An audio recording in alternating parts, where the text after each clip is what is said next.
বটতলা ভক্ত সংঘে 2025 সালের শারদীয় উৎসবের যে আমরা বিশেষ পুরস্কারগুলো দিচ্ছি, তার মধ্যে যে পুরস্কারটি আমরা বটতলা ভক্ত সংঘকে দিতে যাচ্ছি সেটা হচ্ছে বছরের আবিষ্কার। তাদের ভাবনা, তাদের চিন্তা, তাদের যে মণ্ডপ, সে মণ্ডপের যে ভাবনা এবং মণ্ডপের যে কাজ, তাদের যে মূর্তির ভাবনা, সব মিলিয়ে বছরের সেরা আবিষ্কার এই পুরস্কার আমরা তুলে দিচ্ছি ভক্ত সংঘের হাতে। এবং পুরস্কার ভাস্কর মহন্ত আমাদের টিভির একনিষ্ঠ কর্মী, তার হাতে আমরা তুলে দিতে চাই।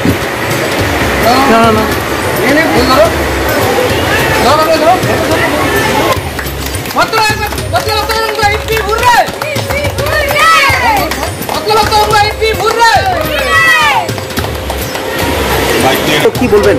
আমরা বটতলা ভক্ত সংঘের তরফ থেকে আমাদের টিভি কর্তৃপক্ষ এবং সকল কর্মীবৃন্দ সদস্যদের অশেষ ধন্যবাদ জানাই।